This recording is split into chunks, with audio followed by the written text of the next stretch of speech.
Assalamualaikum warahmatullahi wabarakatuh. Baiklah, pada kesempatan ini izinkan saya memperkenalkan diri. Nama saya Mutiara Mawaddah, saya berasal dari kelas 3C dengan NIM 224110504. Pada kesempatan kali ini, saya akan memaparkan materi tentang metode kontrasepsi. Metode kontrasepsi jangka pendek. Yang pertama yaitu pil. Jenis pil kombinasi. Yang pertama ada monofasik, mengandung hormon aktif estrogen atau progesteron dalam dosis yang sama dengan 7 tablet tanpa hormon aktif. Yang kedua, bifasik, mengandung hormon aktif estrogen atau progesteron dalam 2 dosis yang berbeda dan 7 tablet tanpa hormon aktif. Yang ketiga, trifasik, mengandung hormon aktif estrogen atau progesteron dengan 3 dosis yang berbeda dan 7 tablet tanpa hormon aktif. Berikutnya yaitu mekanisme pil kombinasi. Yang pertama, menghambat ovulasi. Yang kedua, mengubah lendir serviks menjadi lebih kental sehingga susah dilalui sperma. Yang ketiga, mencegah implantasi dengan mengubah endometrium menjadi atrofik. Yang keempat, mengganggu pergerakan tuba falopi sehingga transformasi telur ikut terganggu pula. Berikutnya ada dosis. 1 tablet tiap hari pada jam yang sama. Dilanjutkan sesuai dengan petunjuk pada obat. Bila terlambat 12 jam makan pilnya, daya kontrasepsinya berkurang. Pil pertama dimulai pada hari pertama daur haid. Bila terlambat memulai, sebaiknya gunakan kontrasepsi pelindung selama 7 hari pertama.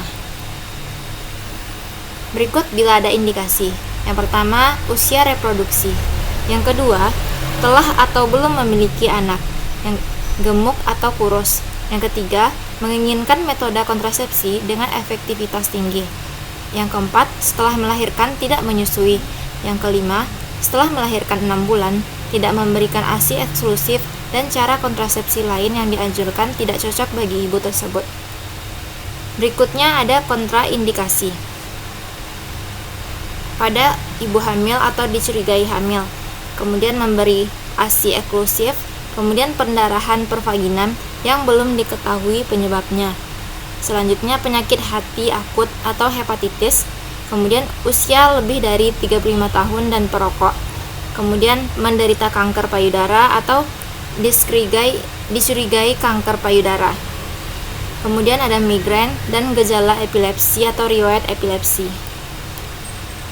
Berikut adalah efek samping dan penanganannya. Amenore, tidak ada pendarahan, tidak haid. Penanganannya, periksa dalam atau tes kehamilan. Kemudian ada mual, pusing, atau muntah akibat reaksi anafilaktik. Penanganannya, lakukan tes kehamilan atau pemeriksaan ginekologik. Berikutnya ada mini pil. Mekanisme mini pil mencegah terjadinya ovulasi pada beberapa siklus. Perubahan pada motilitas tuba sehingga transportasi sperma terganggu. Perubahan pada fungsi korpus luteum mengentalkan lendir serviks yang mengganggu penetrasi atau daya hidup spermatozoa. Kemudian ada endometrium berubah sehingga menghalangi implantasi ovum yang telah dibuahi.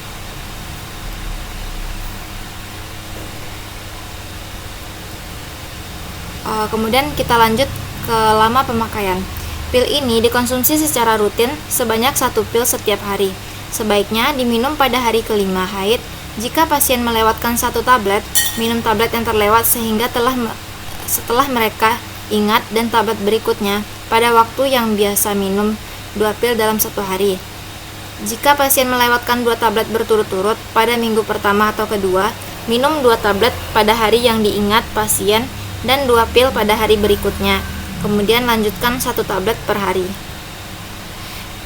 Yang kedua ada kontrasepsi suntikan.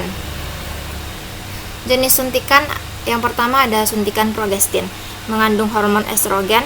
Yang kedua ada suntikan kombinasi, mengandung hormon estrogen dan progesteron. Dosis kombinasi dan progestin. Kontrasepsi suntik progestin merupakan kontrasepsi suntik yang hanya mengandung hormon progesteron. Kandungan kontrasepsi ini berisi 150 mg medroksiprogesteron asetat Kontrasepsi ini diberikan setiap 12 minggu. Kontrasepsi suntik kombinasi terdiri dari kombinasi hormon estrogen dan hormon progesteron. Kandungan hormon dalam kontrasepsi ini berisi 25 mg DMPA dan 5 mg estradiovaleran atau 50 mg nerotindron enantal dan 5 mg estradiovalerat. Jenis kontrasepsi ini diberikan pada 4 minggu. Mekanisme suntikan. Primer, mencegah ovulasi. Pada sekunder, lander serviks menjadi kental dan sedikit sehingga menjadi barrier terhadap spermatozoa. Kemudian membuat endometrium menjadi kurang baik untuk implantasi dari ovum yang telah dibuahi. Kemudian mungkin mempengaruhi kecepatan transfer ovum di dalam tuba Fallopi. Berikut ada indikasi suntikan progestin. Pertama, ada usia reproduksi, kemudian ada menghendaki kontrasepsi jangka panjang, kemudian menyusui dan membutuhkan kontrasepsi yang sesuai, kemudian setelah melahirkan tidak menyusui, kemudian ada setelah abortus. Kontraindikasi suntikan progestin.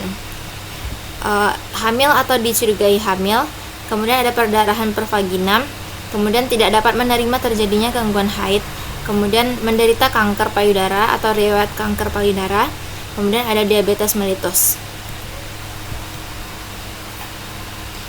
Berikut adalah efek samping. Yang pertama, bisa meningkatkan atau menurunkan berat badan. Yang kedua, gangguan haid. Selanjutnya adalah kondom.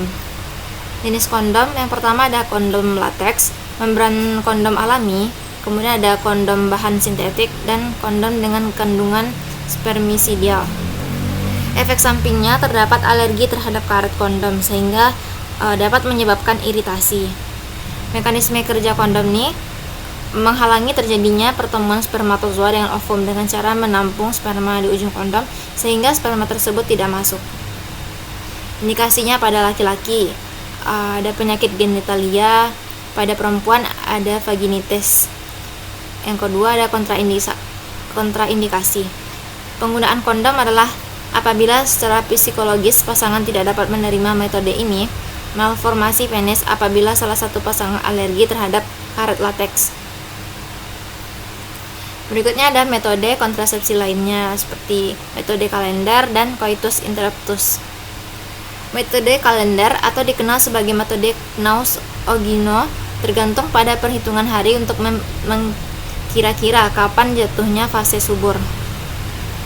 Keuntungannya metode kalender atau pantang berkala lebih sederhana, tidak mengganggu pada saat berhubungan seksual. Kemudian kontrasepsi dengan menggunakan metode kalender dapat menghindari risiko kesehatan yang berhubungan dengan kontrasepsi.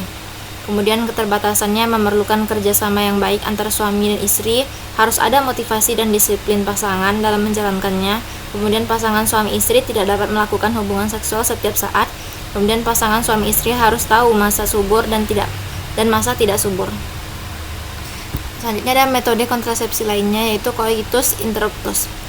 Atau hubungan seks terputus adalah penis atau kelamin pria dikeluarkan saat akan mencapai puncak orgasme sehingga spermata keluar di luar liang senggama. Metode ini kini sudah tidak banyak dipakai lagi karena sebagian sperma telah keluar sebelum mencapai puncak kepuasan sehingga mungkin dapat menimbulkan kehamilan dan kepuasan pihak pria sangat terganggu. Baik, sekian pemaparan dari materi dari Mutiara. Terima kasih telah mendengarkan sampai akhir.